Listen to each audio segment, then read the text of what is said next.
refrain. Je reviens de très loin pour suivre mon destin, le cœur plein de refrains, où l'amour est sans fin. Alors vous entendez le chanteur country Georges Hamel qui revient de très loin.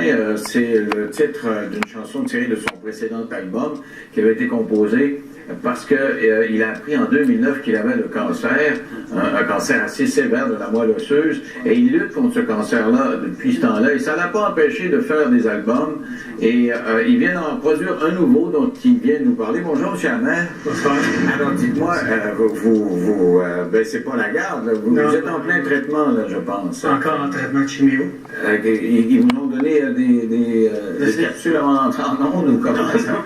Ben, j'ai de la cortisone présentement, en attendant un nouveau traitement de chimio que je vais avoir d'ici 3 semaines. Parce que vous avez appris en 2009 que vous aviez le cancer, puis ils vous ont dit, si j'ai bien compris, le médecin, le premier réflexe que vous avez, vous lui demandez, j'ai combien de temps à vivre, il vous dit, 10 mois, 1 an. À peu près, oui. Et c'est en 2009. C'est en 2009, je suis encore là. À qui s'est passé? Ben, j'ai dit, il doit y avoir une alternative sûrement. Et ça va être très compliqué. J'ai dit, on commence tout de suite. Fait qu'il a fait le saut, ben il dit, je vais revenir t'expliquer ça demain. Tous les détails, comment ça va se passer. Fait que le lendemain, il est venu me réexpliquer comment ça se passerait. C'est exactement ce qui s'est passé. Il y a comme 4 ans aujourd'hui, j'ai écouté les Olympiques dans ma chambre d'hôtel à l'hôpital Notre-Dame, puis j'avais ma 2e greffe, qui était très pénible. Donc, ils vous ont donné des greffes? C'est de l'autogreffe que j'ai faite. Ah, de l'autogreffe. Mes cellules en moi qui ont régénéré. Et ça se guérit pas. Vous ne pourrez jamais guérir votre cancer. Non, ce cancer-là ne se guérit pas, mais il peut être contrôlé. Par des autogreffes tout le temps? Non, 2. Je n'ai eu seulement 2. Il n'y en aurait plus d'autres après. OK. Là, c'est des traitements de chimio que j'ai. Et qu'est-ce que ça fait quand vous avez ça? Vous vous dites, on ne pourra pas le guérir. Ça le fait reculer? Ou ça l'endort. Il peut l'endormir. Là, présentement, il est sur le bord de se réveiller. Mais en attendant le nouveau traitement, j'ai de la cortisone qui va le geler là. Donc, ils savent, eux autres, il y a comme des courbes, avec les prises de sang, ils sont en mesure de dire si ça s'en vient là, ici. Mais des prises de sang régulièrement, j'ai un très bon suivi. Et est-ce que ça vous fait vivre des symptômes là, quand vous êtes. Quand il se réveille, là, le cancer, ça vous fait mal avec le corps? C'est inquiétant un petit peu. Et, mes forces sont plus là. Vous perdez vos forces à ce moment-là. Je perds de l'énergie. OK. Et quand ils vous donnent de la cortisone, ces affaires-là, vous boostez. Et vous composez de la musique quand? Vous faites de la musique quand à ce moment-là? Si vous êtes presque à temps plein, là, vous me dites ça fait 4 ans que je suis d'une rémission à l'autre. En fait, c'est pas des rémissions, c'est des passages. Moi, j'écrivais ce que monsieur, madame, tout le monde vit quand ils apprennent un cancer, une maladie grave. Là.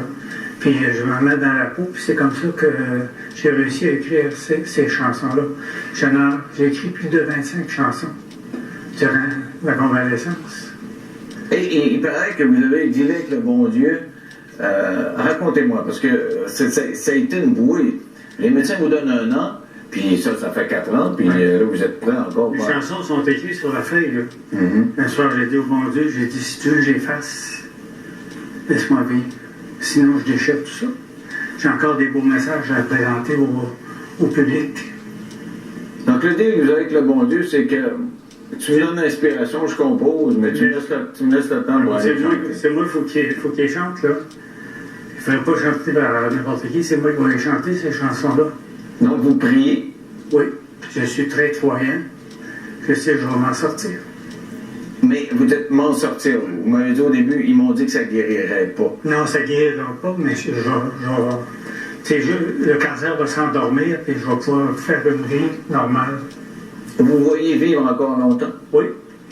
Et eux, est-ce qu'ils ont changé leur pronostic depuis, parce qu'ils se sont trompés royalement? Vous avez donné 1 an, ça fait 4 ans. Est-ce que maintenant, ils vous parlent d'années, maintenant? Non, mais c'est parce que personne ne peut dire que tu vas mourir demain matin, même si tu es en santé. Ah, ça, c'est vrai, parce que j'ai eu un médecin récemment qui m'a dit « Je suis qui, moi, pour dire à quelqu'un, en fonction de statistiques que j'ai lues dans un livre, à quelque part, qu'il te reste tant de temps à vivre. » Oui, c'est ça. Tu sors dehors, un accident d'auto, une crise de cœur, n'importe quoi, c'est fini. Parce que moi, j'ai encore de l'espoir de vivre. Mais ça prend plus que de l'espoir. Il faut que vous ayez le...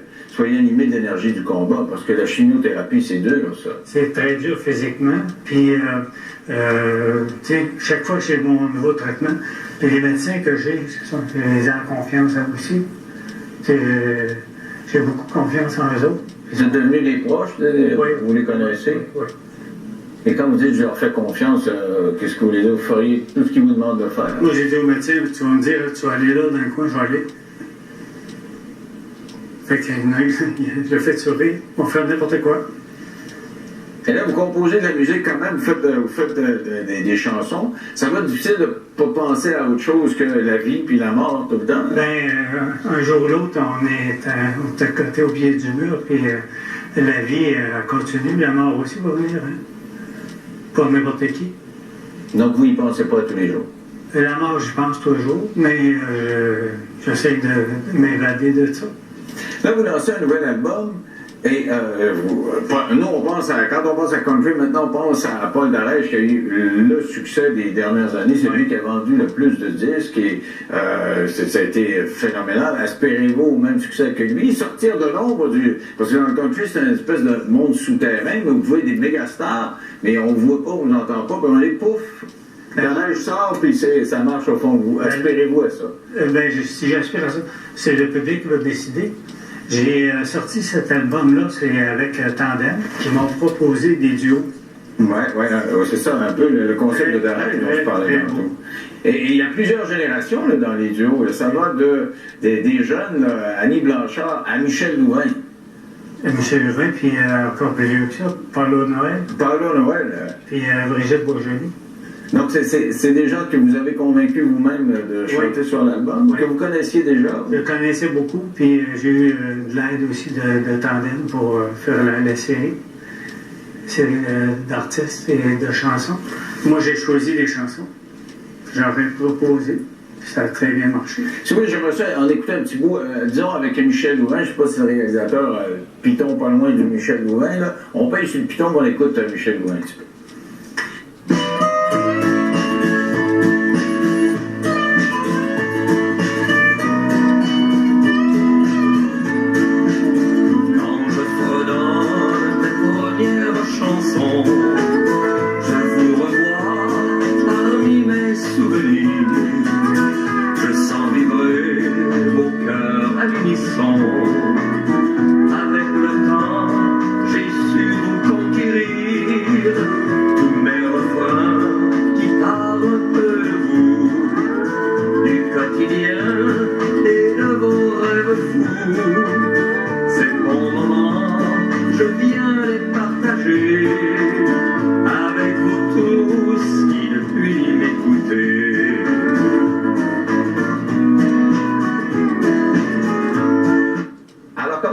Tous ces artistes-là, quand vous les approchez là, pour chanter, là, disons Michel Louvain, on l'appelle Michel, il aurait pu chanter sur mon disque. Quand j'ai vu en studio, ils m'ont sauté au cou. C'était comme un cadeau qu'ils me faisaient. Pour moi, c'est un cadeau. Parce que c'est comme un testament, ça, cet album-là. Mm-hmm. Et chaque artiste a mis son âme et toute sa voix, tout son amour pour respecter l'artiste que je suis et les chansons que j'ai écrites. Mais c'est assez extraordinaire que vous ayez vendu 2 millions de copies, que vous soyez un monument pour ces gens-là, puis qu'il y ait une partie du Québec qui est importante du Québec qui ne vous connaît pas pantoute. Oui, je vais en région, là. Vous allez en région et les gens vont vous reconnaître. Vous rentrez dans un centre d'achat, disons, en Abitibi, là, le monde vous reconnaît. Ouais? Oui. Même au Lac-Saint-Jean. Oui, ça c'est sûr qu'au Lac-Saint-Jean, j'en doute pas. On va des bleuets, des fois. C'est vrai, hein? Oui. C'est une madame qui m'a fait. À chaque année, me donne des bleuets. Donc, vous faites le tour à chaque année encore? Oui. Bien là, cette année, c'était moins, là, parce que j'ai ralenti un petit peu. Mais vous donnez des spectacles encore? Oui, mais là, j'ai arrêté pour le temps de refaire ma santé plus fort. Puis là, il y a une tournée, une promotion avec cet album-là qui est en train de se préparer. Moi, j'ai eu, depuis que j'ai commencé ma série d'émissions, plein de correspondants, des gens qui m'ont écrit.